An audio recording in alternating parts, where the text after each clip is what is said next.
मंडप बिलोक विचित्र रचना रुचिरता मुनि मन हरे निज पान जनक सुजान सब कौआन सिंहासन धरे।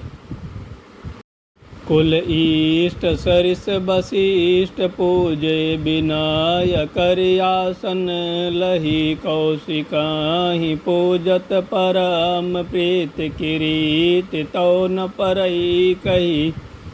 मंडप को देखकर उसकी विचित्र रचना और सुंदरता से मुनियों के मन भी हरे गए, मोहित हो गए। सुजान जनक जी ने अपने हाथों से लाकर सबके लिए सिंहासन रखे। उन्होंने अपने कुल के इष्ट देवता के समान वशिष्ठ जी की पूजा की और विनय करके आशीर्वाद प्राप्त किया।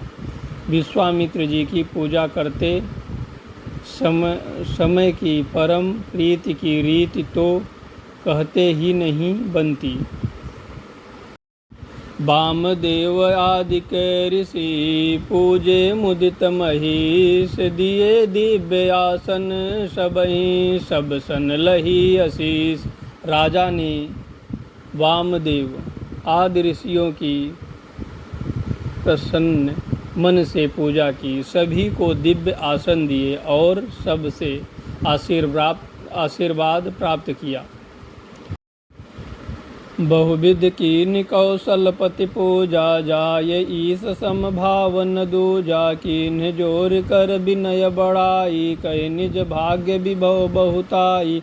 फिर उन्होंने कौशलधीश राजा दशरथ जी की पूजा, उन्हें ईश महादेव जी के समान जानकर कि कोई दूसरा भाव न था। तदंतर उनके संबंध से अपने भाग्य और वैभव के विस्तार की सराहना करके हाथ जोड़कर विनती और बड़ाई की।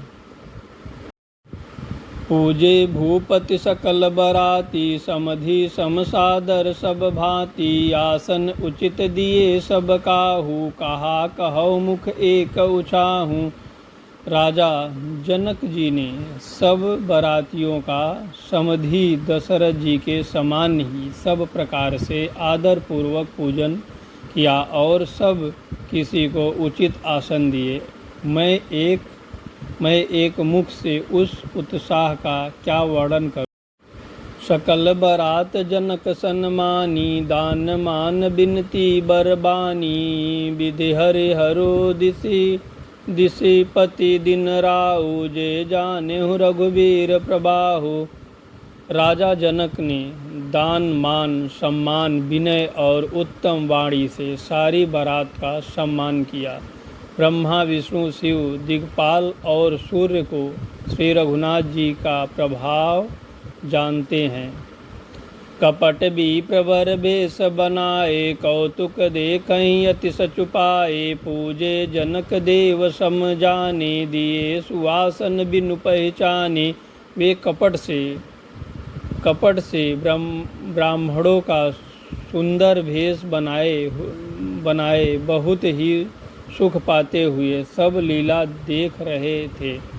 जनक जी ने उनको देवताओं के समान जानकर उनका पूजा किया और बिना पहचाने भी उन्हें सुंदर आसन दिए। पहचान को कह जान सबहि अपान सुध भोरी भई। आनंद कंद बिलोक दुलहो उभय दिश आनंदमयी। सुर लखेहु राम सुजान पूजे मानसिक आसन दये। अवलोक शील स्वभाव प्रभु को विबोध मन प्रमुदित भय। कौन किसको जाने पहचाने, सबको अपनी ही सुध भूली हुई है। आनंद कंद दुल्हा को देखकर दोनों ओर आनंदमय स्थित हो रही है। सुजान सर्वज्ञ श्री रामचंद्र जी ने देवताओं को पहचान लिया और उनकी मानसिक पूजा करके उन्हें मानसिक आसन दिए। प्रभु का शील स्वभाव देखकर देवगण मन में बहुत आनंदित हुए। रामचंद्र मुख चंद्र छवि लोचन चार चकोर करत पान सादर सकल प्रेम प्रमोदन थोर।